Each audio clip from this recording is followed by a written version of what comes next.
الحمدللہ وحدہ لا شریک لہ والصلاة والسلام علی من لا نبی بعدہ وعلی آلہ واصحابہ الذین اوفوا عہدہ۔ مسائل قربانی کے حوالے سے میں نے گزارش کی تھی کہ بنیادی طور پر 13 باتیں آپ کی خدمت میں پیش کرنی ہیں۔ نمبر 1 قربانی کا ثبوت، نمبر 2 قربانی کا حکم، نمبر 3 قربانی کا جانور، نمبر 4 جانوروں کی عمر، نمبر 5 شرکاء اور ان کی تعداد، نمبر 6 قربانی کا وقت، نمبر 7 قربانی کے دن، نمبر 8 شرائط وجوب قربانی، نمبر 9 قربانی کا نصاب، نمبر 10 ذبح کون کرے، نمبر 11 شبہات اور ان کے جوابات، نمبر 12 قربانی سے متعلق چند فوائد، نمبر 13 قربانی کے چند عمومی مسائل۔ آج نمبر 5 شرکاء اور ان کی تعداد، اس پر بات کرتے ہیں۔ اہل السنت والجماعت احناف کا موقف یہ ہے قربانی کا جانور اگر گائے یا بھینس ہو یا اونٹ ہو تو اس میں 7 آدمی شریک ہو سکتے ہیں۔ ان کے علاوہ بھیڑ، بکری، دمبا جو بھی ہو وہ ایک شخص کی طرف سے قربانی ہوتی ہے، ایک سے زائد کی طرف سے نہیں ہوتی۔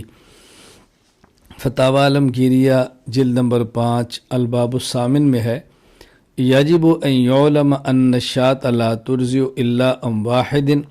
وان كانت عظیمة والبقر والبعیر یرضع عن 7۔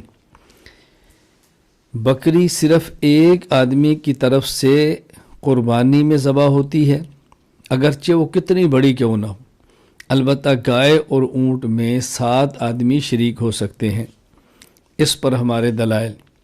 دلیل نمبر 1 صحیح مسلم باب الاشتراک فی الہدی واجزاء البقرہ والبدن کل منہا عن 7۔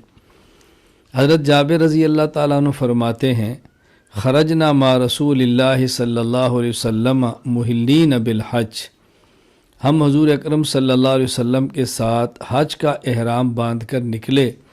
فامرنا رسول اللہ صلی اللہ علیہ وسلم ان نشترک فی الابل والبقر کل 7 منا فی بدنۃ، تو رسول اکرم صلی اللہ علیہ وسلم نے ہمیں حکم دیا کہ ہم اونٹ میں بھی 7 آدمی شریک ہوں اور گائے میں بھی 7 آدمی شریک ہوں۔ دلیل نمبر 2 صحیح مسلم باب الاشتراک فی الہدی واجزاء البقرہ والبدن کل منہا عن 7۔ حضرت جابر رضی اللہ تعالیٰ عنہ فرماتے ہیں نحرنا مع رسول اللہ صلی اللہ علیہ وسلم عام الحدیبیہ البدنۃ عن 7 والبقرہ عن 7، کہ رسول اکرم صلی اللہ علیہ وسلم کے ساتھ ہم نے حدیبیہ والے سال قربانی کی، ہم گائے میں بھی 7 آدمی شریک ہوئے اور ہم اونٹ کے اندر بھی 7 آدمی شریک ہوئے۔ تو اہل سنت والجماعت احناف کا موقف یہی ہے، بلکہ صرف احناف ہی نہیں، تمام اہل سنت والجماعت کا یہی موقف ہے کہ قربانی کا جانور اگر گائے یا اونٹ ہو، بھینس اور بھینسا ہو، اس میں 7 آدمی شریک ہو سکتے ہیں۔ اس کے علاوہ جو بکری ہے یا دمبا ہے اس میں 1 آدمی ہوگا، 1 سے زیادہ آدمی شریک نہیں ہوں گے۔ غیر مقلدین کا موقف اس کے بالکل برعکس ہے، وہ کہتے ہیں کہ اونٹ میں 7 یا 10 آدمی بھی شریک ہو سکتے ہیں۔ حافظ زبیر علی زئی غیر مقلد عالم ہیں، مقالات زبیر علی زئی جلد 2 صفحہ 215 پہ لکھتے ہیں اونٹ میں 7 یا 10 آدمی شریک ہو سکتے ہیں۔ مولانا عبید اللہ خان عفیف غیر مقلد ہیں، فتاوی محمدیہ صفحہ 660 پہ لکھتے ہیں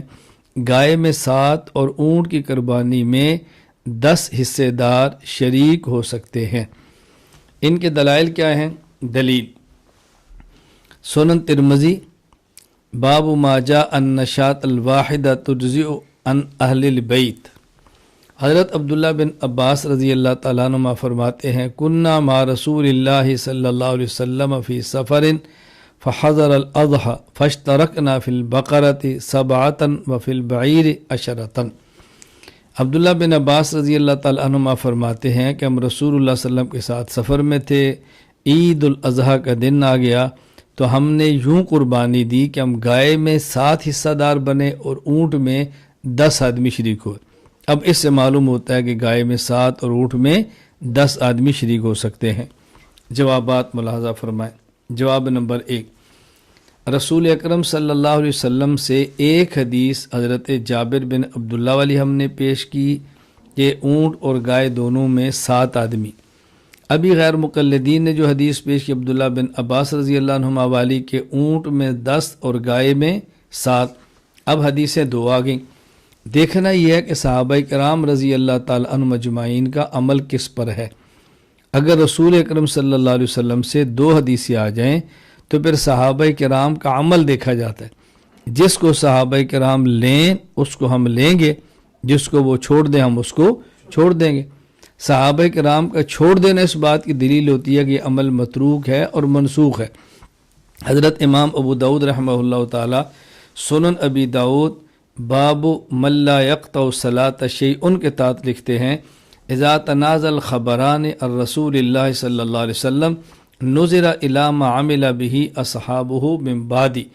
اگر کسی مسئلے پر رسول اکرم صلی اللہ علیہ وسلم سے 2 قسم کی حدیثیں آ جائیں تو یہ دیکھا جائے گا کہ صحابہ کرام نے رسول اللہ صلی اللہ علیہ وسلم کے دنیا سے تشریف لے جانے کے بعد کس حدیث پر عمل کیا ہے، صحابہ نے کس پر عمل کیا۔ اسی طرح امام ابو داؤد رحمہ اللہ تعالیٰ سنن ابی داؤد باب لحم الصید للمحرم کے تحت لکھتے ہیں اذا تنازل خبران عن النبی صلی اللہ علیہ وسلم ينظر بما اخذ به اصحابہ۔ اگر رسول اکرم صلی اللہ علیہ وسلم سے کسی مسئلہ پر 2 حدیثیں آ جائیں تو دیکھا جائے گا کہ صحابہ کرام نے ان میں سے کس کو لیا ہے۔ حضرت امام ترمذی رحمہ اللہ تعالی نے حضرت عبداللہ بن عباس والی حدیث کو پہلے نقل کیا جس میں اونٹ میں 10 لوگوں کے شریک ہونے کا ذکر ہے۔ پھر حضرت جابر رضی اللہ تعالیٰ کی حدیث کو ذکر کیا کہ جس میں اونٹ میں 7 آدمیوں کے شریک ہونے کا ذکر ہے۔ اس کے بعد امام ترمذی رحمہ اللہ فرماتے ہیں والعمل على هذا عند اہل العلم من اصحاب النبی صلی اللہ علیہ وسلم وغیرہم۔ سنن ترمذی باب ما جاء النشاط الواحدہ ترجع عن اہل البیت، کہ رسول اکرم صلی اللہ علیہ وسلم کی جو حضرت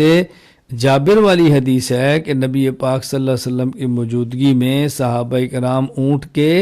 اندر 7 آدمی شریک ہوئے، صحابہ کرام کا عمل اس پر ہے۔ تو معلوم ہوا کہ جس میں اونٹ میں 10 آدمیوں کی شرکت کا ذکر ہے وہ حدیث متروک ہے، اور جس میں 7 آدمیوں کے شریک ہونے کا ذکر ہے وہ حدیث معمول ہے، اور ضابطہ ہے پھر معمول کو لیں گے اور متروک کو چھوڑ دیں گے۔ جواب نمبر 2، حضرت امام ترمذی رحمہ اللہ تعالی پہلے حدیث لائے حضرت جابر والی، پہلے حدیث عبداللہ بن عباس والی کہ جس میں ہے کہ اونٹ میں 7 آدمی شریک ہوئے ہیں۔ پھر لائے حدیث جابر جس میں ہے کہ اونٹ میں 7 آدمی شریک ہوئے ہیں۔ پہلے لائے حدیث عبداللہ بن عباس کے جس میں ہے کہ اونٹ میں 10 آدمی شریک ہوئے۔ پھر لائے حدیث جابر کے جس سے معلوم ہوا کہ اونٹ میں 7 آدمی شریک ہوئے۔ اب حضرت امام ترمذی 10 والی کو پہلے لائے اور 7 والی کو بعد میں لائے، اور جب ایک محدث ایک مسئلے پر 2 حدیثیں لائے، ایک مسئلے پر 2 حدیثیں لائے تو محدثین کی عام عادت یہ ہے کہ جو حدیث ان کے منسوخ ہو اس کو پہلے لاتے ہیں اور جو ان کے ناسخ ہو اس کو بعد میں لاتے ہیں۔ تو معلوم ہوا کہ امام ترمذی رحمۃ اللہ علیہ کے یہاں بھی اونٹ میں 10 آدمی شریک ہوں یہ حدیث منسوخ ہے، اور 7 آدمی شریک ہوں یہ ناسخ ہے، تو منسوخ کو چھوڑ دیتے ہیں اور ناسخ کو لے لیتے ہیں۔ چنانچہ یہ ضابطہ حضرت امام ابو زکریا یحییٰ بن شرف النووی رحمہ اللہ تعالی وفات 676 ہجری، وہ شرح مسلم للنووی باب الوضو مما مست النار کے اندر فرماتے ہیں بہذہ عادت مسلم وغیر من ائمۃ الحدیث یذکرون الاحادیث التی یرون منسوخۃ ثم یعقبونها بالناسخ۔ حضرت امام مسلم اور دیگر محدثین کی مبارک عادت یہ ہے وہ پہلے اس حدیث کو لاتے ہیں جو ان کے ہاں منسوخ ہوتی ہے اور بعد میں وہ لاتے ہیں جو ان کے ہاں ناسخ ہوتی ہے۔ ہم یہ نہیں کہتے کہ اونٹ میں 10 آدمیوں کے شریک ہونے کی حدیث ہی نہیں، حدیث ہے لیکن منسوخ ہے، اور 7 شریکوں تو یہ حدیث ہے لیکن ناسخ ہے۔ جواب نمبر 3، اب دیکھو رسول اکرم صلی اللہ علیہ وسلم سے 2 حدیثیں آ گئی، ایک حدیث آ گئی فعلی اور ایک آ گئی قولی۔ حضرت عبداللہ بن عباس رضی اللہ تعالی عنہما والی جو حدیث ہے یہ حدیث فعلی ہے، حضرت جابر رضی اللہ عنہ جو حدیث ہے یہ قولی ہے۔ دیکھیں حضرت عبداللہ بن عباس فرماتے ہیں کننا ما رسول اللہ صلی اللہ علیہ وسلم فی سفر فحضر الاضحی فاشترکنا فی البقرۃ سبعۃ وفی البعیر عشرۃ، کہ ہم رسول اللہ صلی اللہ علیہ وسلم کے ساتھ سفر میں تھے تو ہم نے جب قربانی کی تو گائے میں 7 تھے اور اونٹ میں 10 تھے۔ یہ فعل ہوا نا، عمل ہوا۔ اور حضرت جابر رضی اللہ تعالیٰ فرماتے ہیں کہ رسول اکرم صلی اللہ علیہ وسلم فَأَمَرَنَا رسول اللہ صلی اللہ علیہ وسلم أَن نَشْتَرِكَ فِي الْإِبِلِ وَالْبَقَرِ كُلُّ سَبْعَةٍ مِنَّا فِي بَدَنَةٍ، رسول اللہ صلی اللہ علیہ وسلم نے ہمیں حکم دیا تھا کہ ہم گائے میں بھی 7 آدمی شریک ہوں، اونٹ کے اندر بھی 7 ہوں۔ تو حضرت جابر والی حدیث جس میں 7 کا ذکر ہے وہ قولی ہے، اور عبداللہ بن عباس رضی اللہ عنہ کی حدیث جس میں 10 کا ذکر ہے وہ فعلی ہے۔ جب قولی اور فعلی حدیث میں تعارض ہو جائے تو محدثین کے ہاں پھر ترجیح حدیث قولی کو ہوتی ہے، اس لیے ترجیح جابر والی حدیث کو ہے۔ چنانچہ امام ابو زکریا یحییٰ بن شرف النووی رحمہ اللہ وفات 676 ہجری شرح مسلم للنووی باب تحریم نکاح المحرم کے اندر فرماتے ہیں انہ تعارض القول والفعل والصحیح حینئذ عند الاصولیین ترجیح القول، صحیح بات یہ ہے کہ جب حدیث قولی حدیث فعلی میں تعارض ہو جائے تو حدیث قولی کو پھر ترجیح دی جاتی ہے۔ اس لیے ہم ان دلائل کی بنیاد پر کہتے ہیں کہ یہ بات ذہن نشین فرما لیں کہ گائے میں 7 آدمی شریک ہوں، اونٹ میں بھی 7 آدمی شریک ہوں۔ غیر مقلدین کا یہ کہنا کہ اونٹ میں 10 آدمی شریک ہوں یہ بے دلیل بات ہے۔ بکری کے متعلق اہل سنت والجماعت کا موقف یہ ہے کہ اگر قربانی کا جانور بکری یا بکرا، بھیڑ یا مینڈا یا دمبا دمبی ہو تو ایک آدمی کی طرف سے قربانی ہوتی ہے، ایک سے زائد کی طرف سے بکری کی قربانی نہیں ہوتی۔ ہماری دلیل فتاوی عالمگیریہ جلد 5 الباب الثامن میں ہے یجب ان یعلم ان الشاة لا ترضع الا واحدۃ وان كانت عظیمۃ، بکری ایک آدمی کی طرف سے ہوتی ہے خواہ بکری کتنی بڑی ہی کیوں نہ ہو۔ دلیل نمبر 1 سنن ابن ماجہ کتاب الاضاحی باب کم یرضع من الغنم عن البدن عن ابن عباس رضی اللہ تعالیٰ عنہما ان النبی صلی اللہ علیہ وسلم اتاہ رجل فقال ان علی بدنا وانا موسر بها ولا اجدها فاشتریها فامرہ النبی صلی اللہ علیہ وسلم ان یبتاع 7 شیاۃ فیذبحہن۔ عبداللہ بن عباس رضی اللہ عنہ فرماتے ہیں کہ رسول اللہ صلی اللہ علیہ وسلم کے پاس ایک شخص آیا اور حاضر ہوا تو اس نے کہا اللہ کے نبی مجھ پر بڑا جانور واجب ہے اور میرے پاس بڑے جانور کے پیسے بھی ہیں لیکن مجھے بڑا جانور مل نہیں رہا، تو اللہ کے نبی نے فرمایا کہ تم فامر، حضور نے حکم دیا ان یبتاع 7 شیاۃ کہ تم 7 بکریاں لو اور 7 بکریاں ذبح کر دو۔ اب بات سمجھیں، قربانی میں اس پر واجب ہے بڑا جانور، وہ کہتا ہے جی بڑے کا میرے پاس پیسے بھی ہیں لیکن بڑا جانور مل نہیں رہا، تو رسول اللہ صلی اللہ علیہ وسلم یہ نہیں فرمایا کہ اس بڑے جانور کے بدلے تم ایک بکری ہی ذبح کر لو، بلکہ فرمایا کہ 7 بکریاں خریدو اور وہ 7 ذبح کرو۔ تو معلوم ہوا بکری ایک ہی حصے کی ہوتی ہے اور ایک آدمی کی طرف سے ہوتی ہے۔ یہ بات اچھی طرح ذہن نشین فرما لیں۔ دلیل نمبر 2 حضرت عبداللہ بن عمر رضی اللہ تعالی عنہما فرماتے ہیں الشاۃ ام واحد اعلاء سنن علامہ ظفر عثمانی رحمہ اللہ تعالی کی باب ان البدنۃ عن 7 کہ بکری ایک ہی شخص کی طرف سے ہوتی ہے، زیادہ افراد کی طرف سے نہیں ہوتی۔ غیر مقلدین کا موقف یہ ہے کہ بکری میں 7 گھر والے شریک ہو سکتے ہیں، بکری 7 آدمیوں کی طرف سے قربانی میں ذبح ہوتی ہے۔ معنامہ الحدیث شمارہ 55 صفحہ بھی 55 ہے کہ بکری میں 7 گھر والے شریک ہو سکتے ہیں۔ دلیل ان کی نمبر 1 سنن ترمذی باب ما جاء ان الشاۃ الواحدۃ ترضی عن اہل البیت۔ حضرت عطا بن یسار فرماتے ہیں میں نے ابو ایوب انصاری رضی اللہ تعالیٰ عنہ سے پوچھا سألت ابا ایوب الانصاری رضی اللہ عنہ کیف کانت الضحایا علی عہد رسول اللہ صلی اللہ علیہ وسلم، رسول اکرم صلی اللہ علیہ وسلم کے دور میں قربانی کیسی ہوتی تھی؟ انہوں نے فرمایا کان الرجل یضحی بالشاۃ عنہ و عن اہل بیتہ، ایک آدمی بکری ذبح کرتا اپنی طرف سے بھی اور اپنے گھر والوں کی طرف سے بھی، فیأکلون ویطعمون، یہ خود بھی کھاتے اور دوسروں کو بھی کھلاتے، حتیٰ تباہ الناس فصارت کما ترا، حتیٰ کہ لوگ دکھاوے فخر کے اندر مبتلا ہو گئے، اب وہ معاملات جو تم دیکھ رہے ہو، یعنی پہلے ایک آدمی بکری ذبح کرتا اور اپنے گھر والوں کی طرف سے کر دیتا، اب گھر والے ایک نہیں کئی بکریاں ذبح کرتے ہیں، تو اب اسے ثابت ہوا کہ ایک آدمی تمام گھر والوں کی طرف سے ایک بکری ذبح کرے تو ذبح کرنا ٹھیک ہے۔ دلیل نمبر 2، اصل الکبریٰ للبیہقی باب الرجل یضحی عن نفسہ وعن اہل بیتہ، عن ابی سریحۃ الغفاری حذیفہ بن اسید رضی اللہ عنہ قال کان اہل البیت یضحون بالشاة فالآن یبخلنا جیراننا۔ حضرت حذیفہ بن اسید حضرت ابی حضرت سریحہ فرماتے ہیں کان اہل البیت، پہلے معمول یہ تھا کہ اہل البیت یعنی گھر والے ایک بکری ذبح کر لیتے سارے، اور اب اگر ایک ذبح کرے تو لوگ ہمیں پڑوسی بخیل کہتے ہیں، یعنی طعنہ ملتا ہے، تو جب معمول پہلے یہ تھا تو اثر سنت تو وہی ہوا، شریعت کا حکم وہ ہوگا، اب طعنے ملتے ہیں۔ جوابات نشین فرما لیں۔ جواب نمبر 1، ہم کہتے ہیں یہ جو کہا کہ گھر والوں کی طرف سے قربانی کرتے، اس کا معنی یہ نہیں ہے کہ شوہر پر بھی قربانی واجب ہوتی، بیوی پر بھی واجب ہوتی، بالغ بیٹے پر بھی واجب ہوتی،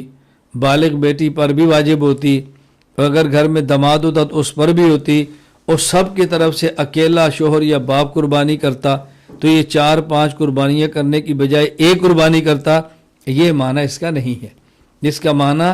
اشتراک فی اللحم ہے، یعنی قربانی تو ایک آدمی کرتا لیکن وہ گھر والے سارے اس میں سے گوشت کھاتے تھے، سارے خود بھی کھاتے اور گھر والوں کھلاتے۔ یہاں یہ مقصد نہیں ہے کہ بقیہ پر قربانیاں واجب ہوتی تو ایک شخص کی واجب قربانی سب کی طرف سے کافی ہوتی، یہ معنی نہیں ہے۔ قربانی ایک پر واجب ہوتی، وہ اپنی طرف سے بکری ذبح کرتا لیکن گوشت سارے کھا لیتے تھے۔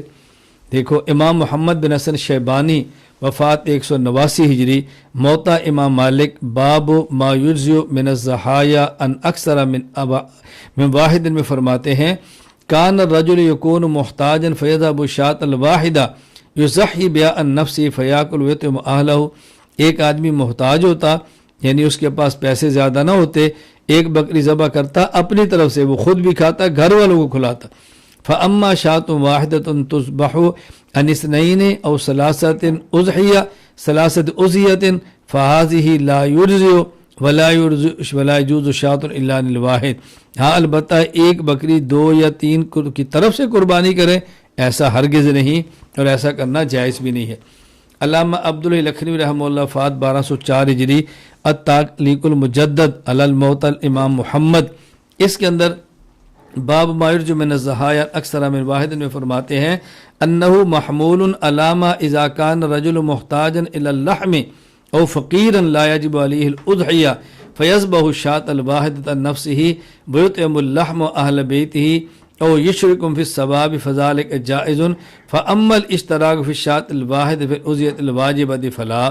فرماتے اس کا معنی یہ ہے قربانی ایک پر واجب ہوتی، وہ ذبح کرتا خود بھی گوشت کھاتا پورے گھر والوں کو کھلاتا، یا نفلی قربانی ہوتی اجر میں سب کو شریک کرتا۔ ایسا نہیں تھا کہ قربانی ایک پر واجب ہو اور دوسروں پر بھی واجب ہو اور سب کی طرف سے ایک بکری کافی ہو جائے، ایسا ہرگز نہیں تھا۔ حضرت علامہ ظفر احمد عثمانی رحمہ اللہ تعالی الہ السنن میں بہت پیاری بات ارشاد فرماتے ہیں۔ علامہ ظفر احمد عثمانی رحمہ اللہ فرماتے ہیں حضرت ابو ایوب انصاری کا یہ فرمانا کہ رسول اللہ صلی اللہ علیہ وسلم کے دور میں ایک آدمی قربانی کرتا، بکری کی قربانی اپنی طرف سے اور اپنے گھر والوں کی طرف سے۔ اسی طرح ابی سریحہ کا یہ کہنا کہ گھر والے 1 یا 2 بکریاں ذبح کر لیتے، گھر والے سارے 1 یا 2 بکریاں ذبح کر لیتے اور اب لوگ ہمیں بخیل سمجھتے ہیں، یہ ہماری دلیل ہے، ہمارے خلاف دلیل نہیں۔ بات سمجھنا، یہ ہماری دلیل ہے، ہمارے خلاف نہیں۔ کیوں؟ فرمایا فَإِنَّا لَا نَقُولُ بِوُجُوبِ الْأَضْحِيَةِ إِلَى الْمُوسِرِ عَنْ أَوْلَادِهِ وَلَا عَنْ زَوْجَتِهِ وَإِنَّمَا عَلَيْهِ أَنْ يُضَحِّيَ عَنْ نَفْسِهِ وَهَذَا هُوَ مُرَادُ أَبِي أَيُّوبَ وَأَبِي سَرِيحَةَ،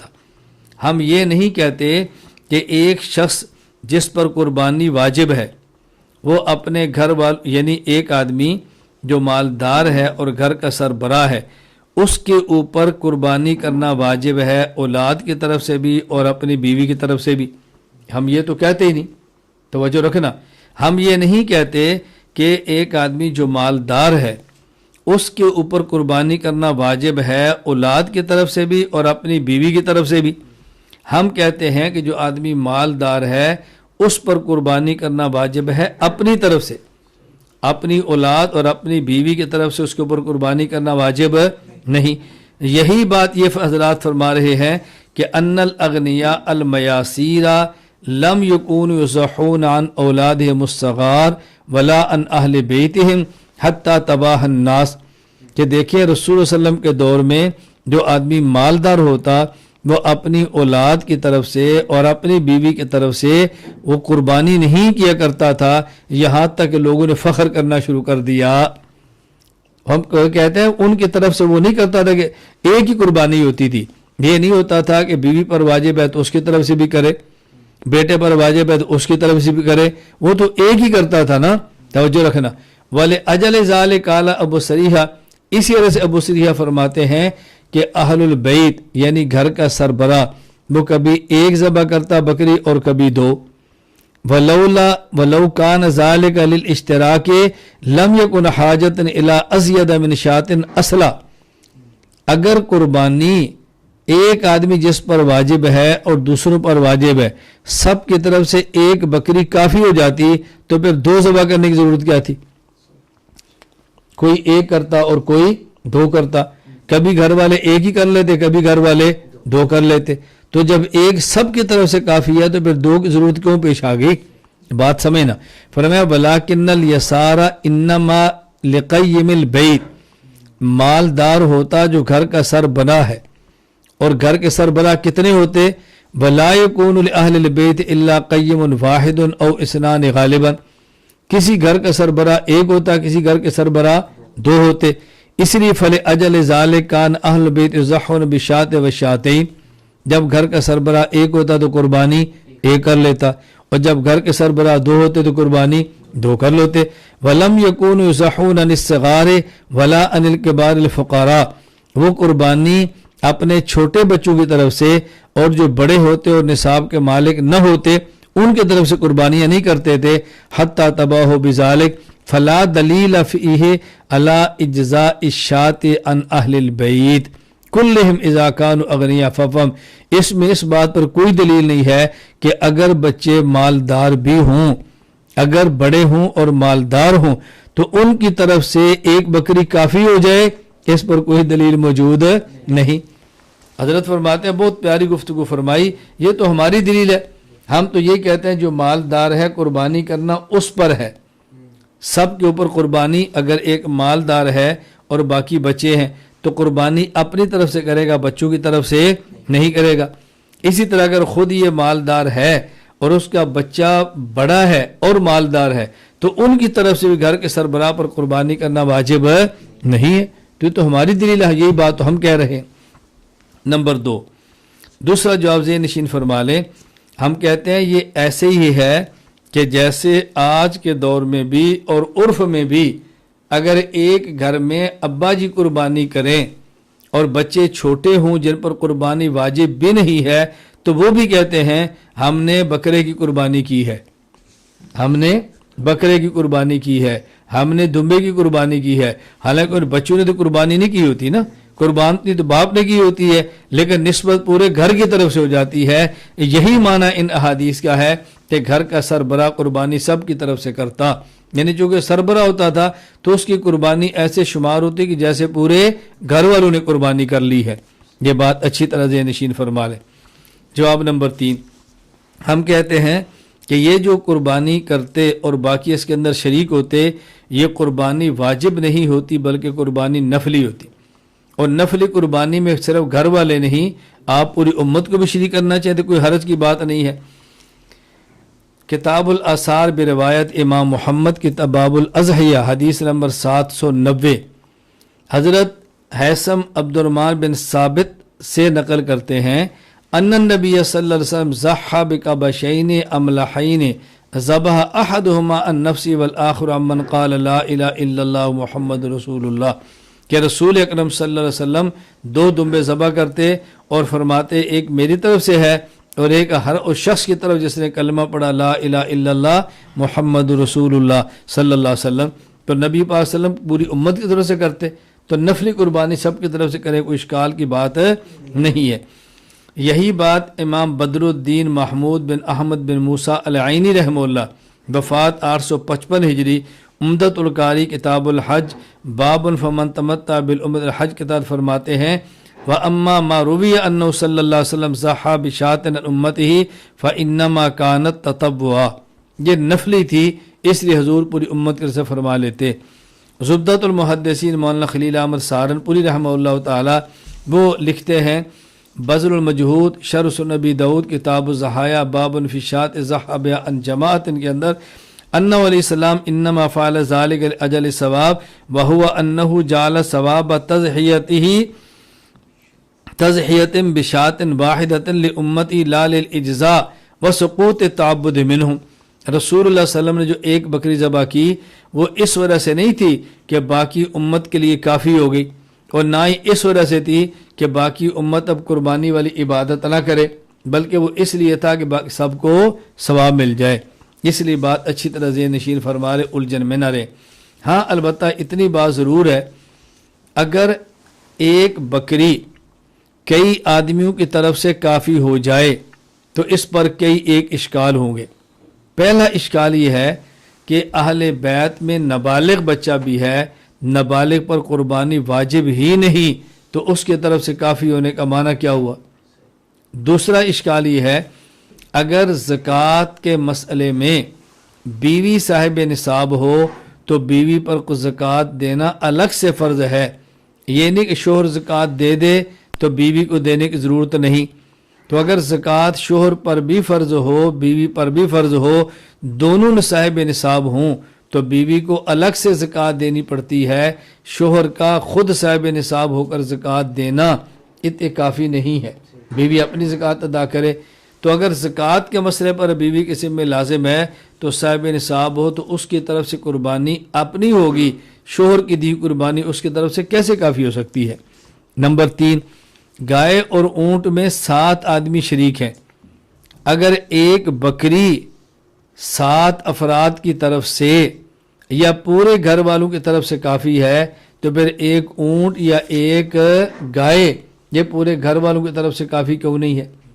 میں تو اسے بڑھ کر کہتا ہوں اگر ایک بکری پورے خاندان کی طرف سے کافی ہے تو ایک گائے پورے خاندان کی طرف سے کافی ہونی چاہیے، اور ایک اونٹ یہ پورے گاؤں کی طرف سے کافی ہو جانا چاہیے، پھر اتنی قربانی دینے کی ضرورت کیا پیش ہے؟ اللہ تعالیٰ میں بات سمجھنے کی توفیق عطا فرمائے، بات سمجھنے کی کوشش کرے۔ یہاں ایک مسئلہ ذہن نشین فرما لیں کہ اونٹ اور گائے میں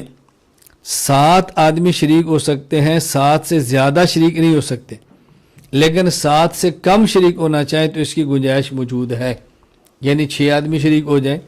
5 آدمی شریک ہو جائیں، 4 شریک ہو جائیں، 3 ہو جائیں، 2 ہو جائیں، لیکن ان میں سے کسی ایک کا حصہ بھی 7ویں حصے سے کم نہیں ہونا چاہیے، یہ ذہن نشین فرما لیں۔ مثلا 2 آدمی ہیں، ایک آدمی کے 6.5 حصے ہیں اور ایک آدمی کا آدھا حصہ ہے، ایسا نہیں ہو سکتا۔ یہ ہو سکتا ہے ایک آدمی کے 2 ہو جائیں اور ایک کے 5 ہو جائیں۔ علامہ علاء الدین ابو بکر بن مسعود بن احمد القاسانی رحمہ اللہ، وفات 587 ہجری، بدائع الصنائع فی ترتیب شرائع کتاب التضحیہ کے تحت ارشاد فرماتے ہیں ولا يجوز بعیر واحد ولا بقرۃ واحدۃ اکثر من 7 ويجوز ذلك عن 7 واقل من ذلك، اونٹ اور گائے 7 سے زائد آدمیوں کی طرف سے جائز نہیں، ہاں البتہ 7 کی طرف سے یا 7 سے کم آدمی شریک ہونا چاہے تو جائز ہے۔ ولا شک فی جواز بدنۃ او بقرۃ ان اقل من 7 بان اشترک 2 او 3 او 4 او 5 او 6 فی بدنۃ او بقرۃ لانه لما جاز السبع فزیادۃ اولا، فرماتے ہیں اس لیے کہ جب ایک آدمی کے لیے 7واں حصہ اونٹ یا گائے میں سے لینا جائز ہے تو 7ویں سے زائد لینا تو بطریق اولا جائز ہوگا۔ اگر 7واں حصہ لے سکتا ہے تو یہ 7ویں سے زائد لینا چاہے تو پھر کیوں نہیں لے سکتا؟ اس لیے ارشاد فرماتا ہے وَسَوَاءٌ اتَّفَقَتِ الْأَنْصِبَاءُ فِي الْقَدْرِ أَوِ اخْتَلَفَتْ بِأَنْ يَكُونَ لِأَحَدِهِمُ النِّصْفُ وَلِلْآخَرِ الثُّلُثُ وَلِلْآخَرِ السُّدُسُ بَعْدَ أَلَّا يَنْقُصَ عَنِ السُّبُعِ، اس میں کسی بھی آدمی کا حصہ 7ویں سے کم نہیں ہونا چاہیے۔ یہ ذہن نشین فرما لیں۔ مثلا یہ کہنا چاہتے ہیں کہ ایک کے اندر 7 نہ شریک ہوں بلکہ 9 شریک ہوں، 6 آدمی تو 7واں ہی تو حصہ لے لیں، اور جو ایک حصہ بچے اس کے اندر 2 ہو جائے، آدھا میرا آدھا اس کا، یہ نہیں ہو سکتا، اس کی کوئی صورت ہی نہیں ہے۔ یا 7 آدمی شریک ہوں یا 7 سے کم شریک ہو، اس کی گنجائش نہیں ہے کہ کسی آدمی کا حصہ 7ویں سے کم ہو، اس لیے چاہے تو 7 ہو جائیں اور 7 سے کم ہو جائیں، کوئی حرج کی بات نہیں ہے، لیکن کسی کا حصہ 7ویں حصے سے کم نہیں ہونا چاہیے۔ شرکائے قربانی میں سے ہر ایک کا مسلمان ہونا ضروری ہے۔ اگر کوئی ایک بھی قربانی میں شریک مسلمان نہ ہوا تو کسی ایک کی بھی قربانی نہیں ہوگی۔ امام ابو الحسن فخر الدین حسن بن منصور بن عبد العزیز المعروف قاضی خان وفات 592 ہجری فتاوی قاضی خان میں فرماتے ہیں وَلَوِ اشْتَرَكَ سَبْعَةٌ فِي بَدَنَةٍ وَوَاحِدٌ مِّنْهُمْ مُشْرِكٌ كَانَ الْكُلُّ لَحْمًا، اگر 7 آدمی بڑے جانور میں شریک ہوئے، ان میں ایک مشرک تھا تو کسی ایک کی بھی قربانی نہیں ہوگی۔ اسی طرح فتاوی عالمگیریہ میں ہے وَلَوْ كَانَ أَحَدُ الشُّرَكَاءِ ذِمِّيًّا كِتَابِيًّا أَوْ غَيْرَ كِتَابِيٍّ وَهُوَ يُرِيدُ اللَّحْمَ أَوْ يُرِيدُ الْقُرْبَةَ فِي دِينِهِ لَمْ يُرْزِهُمْ عِنْدَنَا، اگر شرکاء میں سے ایک ذمی چاہے کتابی ہو یا غیر کتابی اور اس شریک نیت گوشت کھانے کی ہو یا وہ اپنے دین کے مطابق عبادت کا ارادہ رکھتا ہو تو کسی کی بھی قربانی نہیں ہوگی۔ دلیل دیکھیں، قربانی کرنا ایک نیکی اور ایک قربت ہے، اور کافر کا کوئی بھی نیک عمل قبول نہیں ہوتا، تو جب کافر کا قبول نہیں ہوگا تو بقیہ کا قبول کیسے ہوگا؟ بات یہ نشین فرما لیں، سورۃ الحج آیت نمبر 37 لَن يَنَالَ اللَّهَ لُحُومُهَا وَلَا دِمَاؤُهَا وَلَٰكِن يَنَالُهُ التَّقْوَىٰ مِنْكُمْ، قربانی سے مقصود گوشت نہیں ہے بلکہ تقویٰ اور نیکی ہے، اور کافر کا کوئی بھی نیک عمل قبول نہیں ہوتا۔ اسی طرح قربانی سے مقصود گوشت نہیں بلکہ قربانی سے مقصود اللہ کے راستے میں جان کو ذبح کرنا ہے، خون بہا دینا ہے، اور جان ایک ایسی ہے کہ جو تقسیم نہیں ہوتی، آدھی کسی کی اور آدھی کسی کی ہو، اس لیے اگر ایک آدھی قبول نہیں ہوگی تو کچھ بھی قبول نہیں ہوگا۔ حضرت عائشہ رضی اللہ تعالیٰ نے فرماتی ہیں رسول اللہ صلی اللہ علیہ وسلم نے فرمایا ما عمل آدمی من عمل یوم النحر احب الی اللہ من احراق الدم، یعنی عید کے دن سب سے بڑی عبادت وہ خون بہانا ہے، گوشت مقصود ہی نہیں ہے، کہ گوشت میں 7 حصے قبول نہیں ہوا تو 6 قبول ہو جائیں گے، مقصود ہے خون کا بہانا۔ وہ خون کے بہانے میں تقسیم نہیں ہو سکتا کہ کچھ خون کافر کی طرف سے ہو اور باقی خون کسی اور کی طرف سے ہو، یعنی ایک جان کا 7واں حصہ روح کا نکلنا کافر کی طرف سے ہو اور 6 حصے نکلنے کسی اور کی طرف سے ہو، ایسا ممکن نہیں ہے۔ شرکائے قربانی کے بارے میں غیر مقلدین کا موقف یہ ہے اگر اس میں کوئی کافر اور مشرک بھی ایک حصے دار ہو جائے تو وہ کہتے ہیں قربانی پھر بھی ہو جائے گی۔ فتاوی علماء حدیث جلد 1389 کے اندر ہے کہ سوال قربانی کی گائے کے حصص میں کیا کوئی بریلوی شریک ہو سکتا ہے جبکہ اس کا عقیدہ شرکیہ ہے؟ اگر اس کی شرکت جائز ہو تو مرزائی کے متعلق کیا خیال ہے؟ جواب، گائے وغیرہ کی قربانی کے حصص میں بریلوی عقیدہ کا شخص شامل ہو سکتا ہے، اس میں بظاہر کوئی قباحت نظر نہیں آتی کیونکہ اس کے عقیدے کی خرابی باقی شرکاء کے حصص کی حلت پر اثر انداز نہیں ہو سکتی، جبکہ وہ بھی قربانی سنت یا واجب سمجھ کر کرتا ہے۔ کسی حدیث میں صراحت نہیں ملتی کہ منافقین مدینہ کو مسلمانوں کی قربانی میں شریک نہ کیا گیا ہو۔ یہ ہے ان کی دلیل کا خلاصہ۔ کسی حدیث میں صراحت نہیں ملتی کہ منافقین مدینہ کو مسلمانوں کی قربانی میں شریک نہ کیا گیا ہو۔ جب منافقین کی شرکت ہو سکتی ہے تو بریلوی عقیدہ ان سے بدتر نہیں، باقی رہی مرزائی کی شرکت تو اس کے متعلق بھی حرام کا فتویٰ نہیں لگا سکتے۔ بہرحال اگرچہ مرزائی کتاب و سنت کی روح سے کافر اور دائرہ اسلام سے خارج ہے، مگر اس کا کفر اس کے اپنے حصے کے لیے خرابی کا سبب بن سکتا ہے، باقی لوگوں کے حصوں پر اس کا کفر خارج نہیں ہو سکتا، اس کو حرج نہیں آئے گا۔ یہ بات اچھی طرح ذہن نشین فرمائیں۔ ہم کہتے ہیں جو انہوں نے دلیل دی ہے، دلیل کا خلاصہ کیا ہے کہ کسی حدیث میں صراحت نہیں ملتی کہ منافقین مدینہ کو مسلمانوں کی قربانی میں شریک نہ کیا گیا ہو۔ اب بات سمجھیں، غیر مقلدین جب یہ بات کہتے ہیں کہ کوئی ایک کافر بھی شریک ہو تو باقی کی قربانی ہو جاتی ہے۔ اب ان کو اس بات پر دلیل پیش کرنی چاہیے تھی نا، اس بات پہ دلیل پیش کرنی چاہیے تھی کہ کفار مدینہ، منافقین مدینہ یا اس دور کو کوئی کافر ایسا تھا جس کو رسول اللہ صلی اللہ علیہ وسلم نے قربانی میں شریک کیا تھا، انہوں نے کیا تھا تو ہم بھی کر لیتے ہیں۔ دلیل تو یہ ہونی چاہیے۔ اور یہ کیا دلیل ہوئی کہ منافقین مدینہ کو شریک کرنے سے منع نہیں کیا تو لہٰذا اب شریک کر سکتے ہیں۔ اس طرح تو کوئی بندہ کہے گا کہ جی ہم اذان میں علی ولی اللہ وسیع رسول اللہ و خلیفۃ باللہ فصل کہتے ہیں، تم بتا دو کہ حضور نے کبھی اس اذان سے منع کیا ہو۔ اس طرح تو کوئی بندہ کہہ دے گا کہ ہم جنازے کے بعد اجتماعی دعا جو مانگتے ہیں دفن کرنے سے پہلے منع کیا ہو تو تم بتا دو۔ کوئی اور بندہ کہہ دے گا کہ جی میں نے فجر کی 2 سنتیں 2 فرض کے علاوہ 2 اور پڑھ لی ہیں، منع کیا تو بتا دو۔ یہ کیا دلیل ہے بھائی؟ تمہیں دلیل دینی چاہیے یا کسی اور سے نہیں کا مطالبہ کرنا چاہیے؟ میں پہلے اصول مناظرے میں بتا چکا، شاید آپ کو یاد ہوگا کہ اہل باطل کا ایک دھوکہ ہی ہوتا ہے کہ وہ دلیل اپنے ذمے لینے کی بجائے دلیل دوسرے کے ذمے لگا دیتے ہیں۔ اب دلیل تو ان کے ذمے تھی نا کہ اگر کافر کو شریک کرنا جائز ہے تم ثابت کرتے رسول اللہ صلی اللہ علیہ وسلم نے کبھی کافر کو شریک کیا۔ اب الٹا دلیل دینے کی بجائے مطالبہ کر دیا کہ نہیں جی آپ نے کبھی کسی کافر کو شریک کرنے سے منع نہیں کیا، اگر منع کیا تو پیش کر دو۔ تو یہ اہل باطل کے دھوکے ہوتے ہیں۔ اللہ تعالیٰ میں ان دھوکوں سے بچنے کی توفیق عطا فرمائے۔ نمبر 6، قربانی کا وقت، یعنی قربانی کب کریں گے؟ جہاں عید ہے اور جہاں جمعہ عید ہوتی ہے تو قربانی کا وقت عید کی نماز کے بعد ہے۔ اگر ایسی جگہ پر جہاں عید یا جمعہ واجب نہیں، قربانی عید کی نماز سے پہلے بھی کرنا چاہے تو کر سکتے ہیں،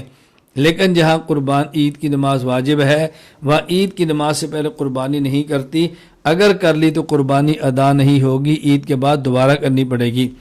امام فخر الدین حسن بن منصور المعروف قاضی خان وفات 592 ہجری فتاوی قاضی خان میں لکھتے ہیں بوقت الاداء لمن کان فی المصر بعد فراغ الامام من صلاة العید فإن صح قبل صلاة الامام او قبل ان يقعد الامام قدر التشہد لا تتم اضحیته فاما اہل السواد والقرى والرباطات عندنا يجوز لهم التضحیۃ بعد طلوع الفجر الثانی من اليوم العاشر من ذی الحجہ، کہ جہاں عید کی نماز ہے وہاں عید کی نماز سے پہلے قربانی کی تو قربانی ادا نہیں ہوگی، اور جو دیہات والے اور میدان جنگ میں پہرے والے جہاں عید کی قربانی عید کی نماز نہیں، وہ طلوع فجر کے بعد اور 12 ذی الحج تک جب چاہیں قربانی کرنا چاہیں تو کر سکتے ہیں۔ دلیل صحیح بخاری کتاب الاضاحی باب ذبح بعد الصلاۃ، حضرت براء بن عازب رضی اللہ عنہ فرماتے ہیں رسول اکرم صلی اللہ علیہ وسلم خطبہ دی اور ارشاد فرمایا ان اول ما نبدأ به من یومنا ھذا ان نصلی ثم نرجع وننحر،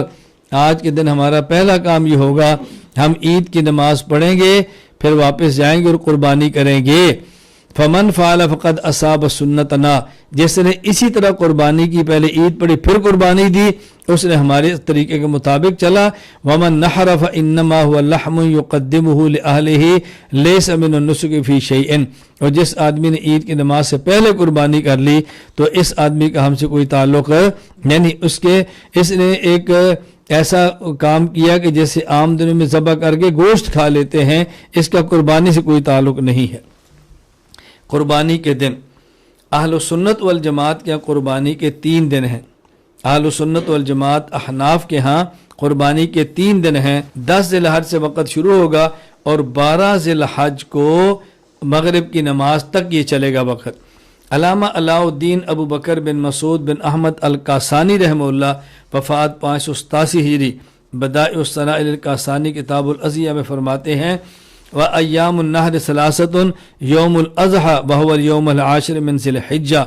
وَالْحَادِي عَشَرُ وَالثَّانِي عَشَرُ وَذَلِكَ بَعْدَ طُلُوعِ الْفَجْرِ مِنَ الْيَوْمِ الْأَوَّلِ إِلَى غُرُوبِ الشَّمْسِ مِنَ الثَّانِي عَشَرِ، فرمایا کہ جو قربانی ہے یہ 10 ذی الحج کو، 11 ذی الحج کو اور 12 ذی الحج کو ہے، اور کب تک؟ طلوع فجر، 10 ذی الحج کی طلوع فجر سے لے کے یہ 12 ذی الحج کی عصر تک ہے۔ طلوع فجر کے بعد وقت شروع ہو جاتا ہے، لیکن کن کے لیے؟ جہاں قربانی کی یا عید کی نماز نہیں ہے۔ عید کی نماز، تو پھر اس کا وقت شروع ہوگا عید کی نماز کے بعد۔ دلائل نمبر 1 سورۃ الحج آیت نمبر 28، اللہ تعالیٰ فرماتے ہیں اعوذ باللہ من الشیطان الرجیم بسم اللہ الرحمن الرحیم لیشہدوا منافع لہم ویذکروا اسم اللہ فی ایام معلومات، تاکہ لوگ اپنے فوائد کے لیے موجود ہوں اور ایام مقررہ میں ان مخصوص چوپایوں پر اللہ کا نام لیں۔ مخصوص ایام میں، ایام مقررہ میں، وہ ایام مقررہ کون سے ہیں؟ تفسیر ابن ابی حاتم الرازی، حضرت امام ابو محمد عبد الرحمن بن محمد بن ادریس الرازی وفات 327 ہجری، وہ لکھتے ہیں قال عبداللہ بن عمر رضی اللہ عنہما المعلومات یوم النحر و یومان بعدہ، یہ جو اللہ تعالیٰ فرماتے ہیں کہ مقررہ دنوں میں آئیں، چوپاؤں کا نام لیں، ان مقررہ دنوں سے مراد قربانی کا دن 10 ذی الحج ہے اور 11 اور 12 2 دن اس کے بعد ہے۔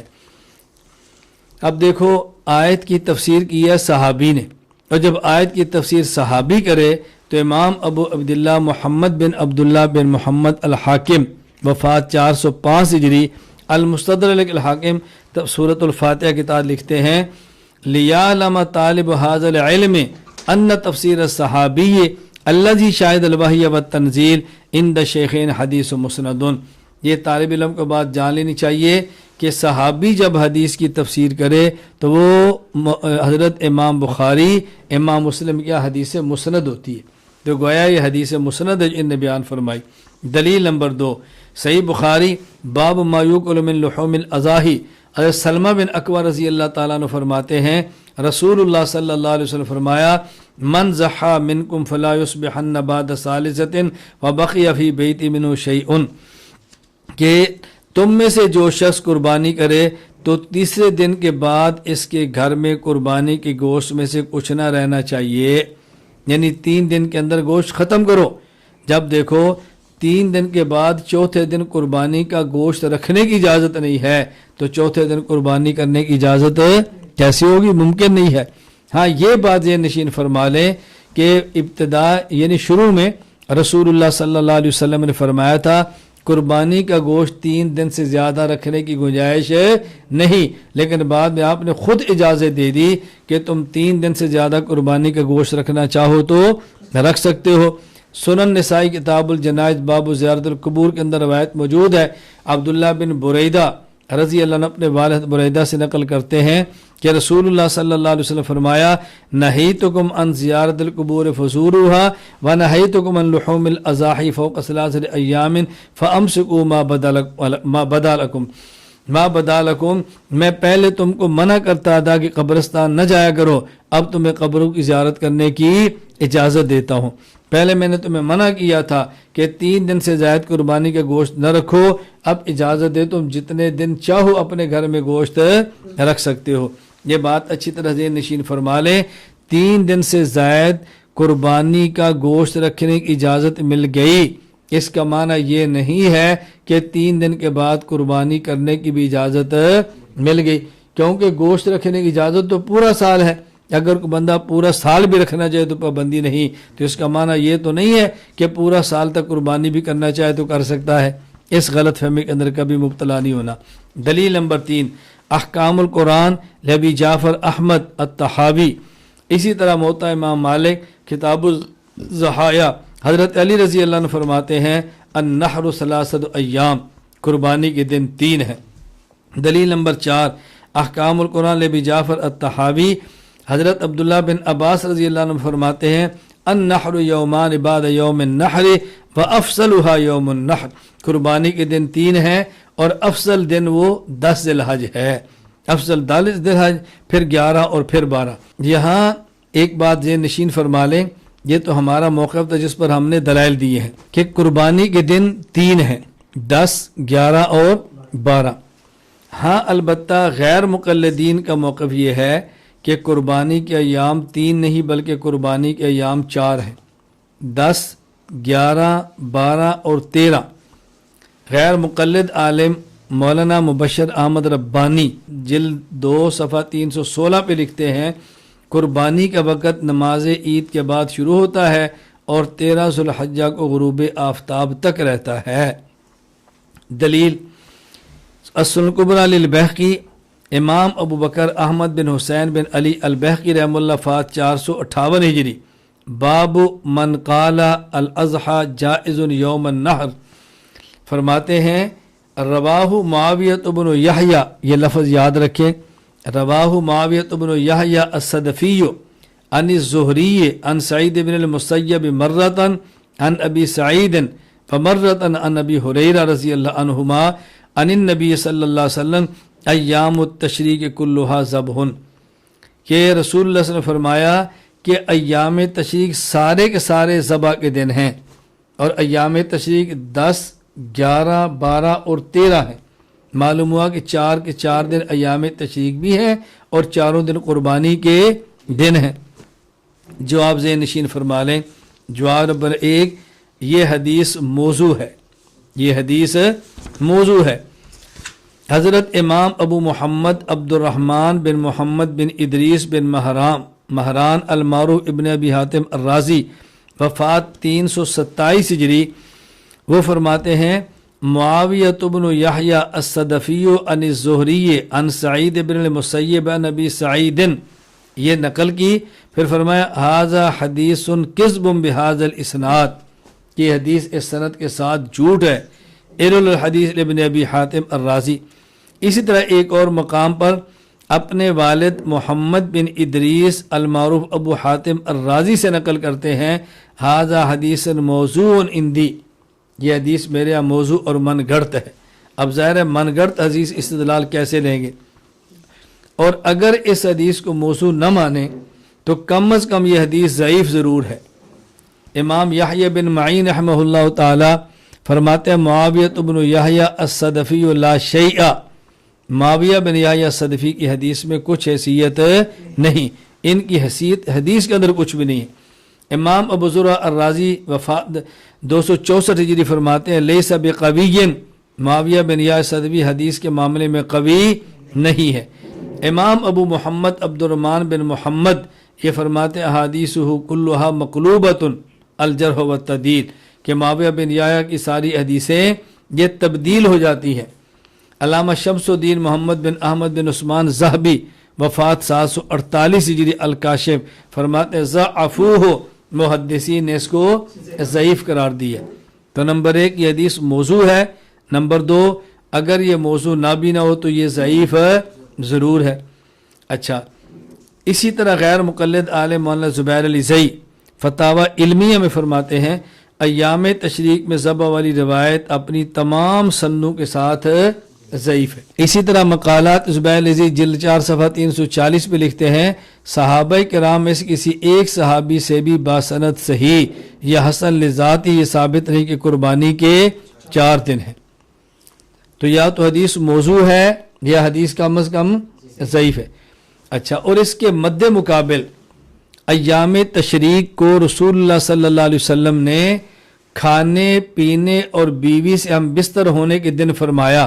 کھانے پینے جماع کے دن، اور وہ تمام احادیث صحیح ہیں۔ نمبر 1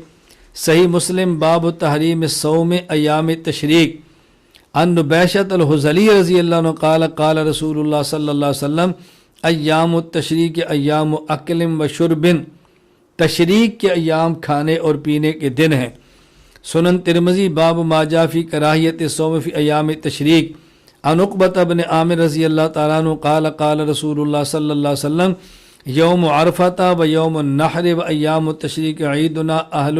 عیدنا لأہل الاسلام وہی ایام اکل و شرب، یوم عرفہ اور یوم النحر اور ایام تشریق یہ ہماری اہل اسلام کی عید ہیں اور یہ کھانے اور پینے کے دن ہیں۔ سنن ابن ماجہ باب ماجہ فی النہی عن صیام ایام تشریق عن بشر بن سحیم رضی اللہ عنہ ان رسول اللہ صلی اللہ علیہ وسلم خطب ایام التشریق، رسول اللہ صلی اللہ علیہ وسلم نے ایام تشریق میں خطبہ دیا، فرمایا لا يدخل الجنت الا نفس مسلمہ وان هذه الايام ایام اکل و شرب، جنت میں وہی جائے گا جو مسلمان ہے اور یہ ایام کھانے اور پینے کے دن ہیں۔ اتحاف الخیرت المہرہ بزوائد المسانید العشرہ لأحمد بن ابی بکر البوصیری وفات 840 ہجری فرماتے ہیں زید بن خالد رضی اللہ تعالی عنہ قال امر رسول اللہ صلی اللہ علیہ وسلم رجلاً، رسول اکرم صلی اللہ علیہ وسلم نے ایک شخص کو حکم دیا، ینادی ایام تشریق، وہ ایام تشریق میں اعلان کرے، الا ان ھذی الایام ایام اکل و شرب و نکاح، یہ ایام کھانے پینے اور نکاح یعنی جمع اور ہم بستری کے دن ہیں۔ اب توجہ رکھنا، تو جن میں ہے کہ ایام تشریق قربانی کے دن ہیں، وہ موضوع ہے یا ضعیف ہے، اور جس میں ایام تشریق کھانے اور پینے کے دن ہیں، یہ حدیثیں صحیح ہے۔ تو جب دیکھیں ایک طرف صحیح حدیث آ جائے اور ایک طرف ضعیف آ جائے تو ترجیح پھر کس کو دیں گے؟ ضعیف کو چھوڑ کر صحیح احادیث کو لیں گے۔ یہاں ایک اشکال ذہن نشین فرما لیں، اشکال بڑا اہم ہے کہ آپ کہتے ہیں قربانی کے دن 3 ہیں، 10، 11 اور 12۔ اگر 13 ذی الحج یہ قربانی کے دن نہیں تو پھر 13 ذی الحج کو روزہ رکھنا کیوں منع ہے؟ جس طرح 10 اور 11 اور 12 کو روزہ رکھنا منع ہے تو 13 ذی الحج کو بھی منع ہے۔ تو بظاہر معلوم ہوتا ہے کہ 13 ذی الحج کو روزہ نہ رکھنا اس بات کی دلیل ہے کہ یہ شاید قربانی کا دن ہے۔ تو اہم سوال یہ ہے کہ 11، 10 اور 11 اور 12 یہ قربانی کے دن ہیں،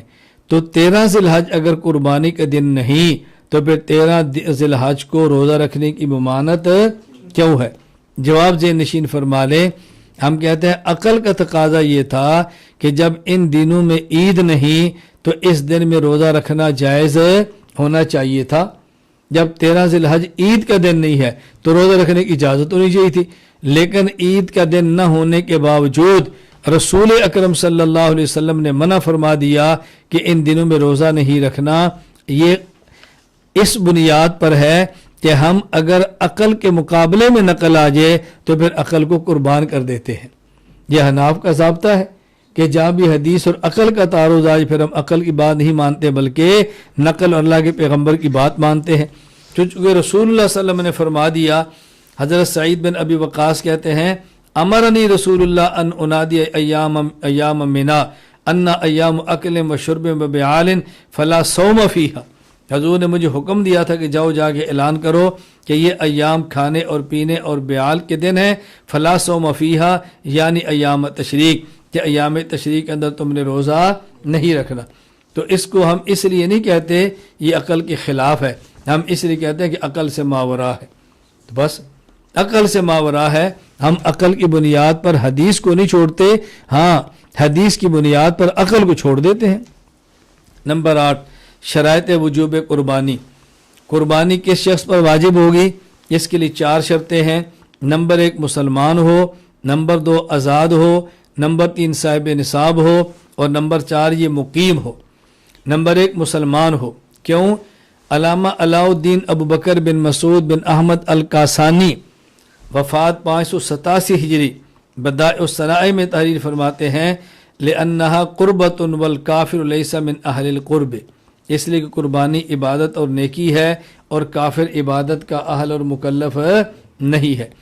آزاد ہونا کیوں ضروری ہے؟ علامہ زین الدین ابراہیم بن محمد المارو ابن نجیم رحمہ اللہ وفات 970 ہجری البحر الرائق میں فرماتے ہیں، لِأَنَّ الْعَبْدَ لَا يَمْلِكُ، قربانی تو اس پر ہوگی نا کہ جو کسی چیز کا مالک ہو، تو غلام تو چونکہ مالک ہی نہیں ہے لہذا اس پر قربانی کیوں ہوگی۔ نمبر 3 صاحب نصاب ہو۔ حضرت امام ابو عبداللہ محمد بن یزید ابن ماجہ القزوینی رحمہ اللہ وفات 273 ہجری سنن ابن ماجہ باب الاضاحی واجبۃ الاملاک کے فرماتے ہیں، حضرت ابو ہریرہ رضی اللہ تعالیٰ نے فرمایا کہ رسول اللہ صلی اللہ علیہ وسلم نے فرمایا، من کان لہ ساعۃ ولم یضحی فلا یقربن مصلانا، جو شخص صاحب وسعت ہو اور پھر بھی قربانی نہ کرے تو ہمارے مصلی یعنی عیدگاہ کے قریب بھی نہ آئے۔ اب اس سے معلوم ہوتا ہے کہ قربانی کرنا واجب ہے، لیکن اس شخص پر جو کہ صاحب وسعت ہو۔ اب صاحب وسعت کون ہوگا؟ نبی کریم صلی اللہ علیہ وسلم نے اتنی بات فرمائی کہ صاحب وسعت ہو، لیکن صاحب وسعت سے مراد کیا ہے؟ تو جب حدیث پاک میں ایک بات واضح نہ ہو تو اس کی وضاحت پھر فقہا اور مجتہدین فرماتے ہیں۔ تو یہاں وسعت سے مراد کیا ہے؟ یہ فقہا نے بات فرمائی کہ وسعت سے مراد یہ ہے کہ وہ صاحب نصاب ہو، یعنی جتنے نصاب پر زکوٰۃ آتی ہے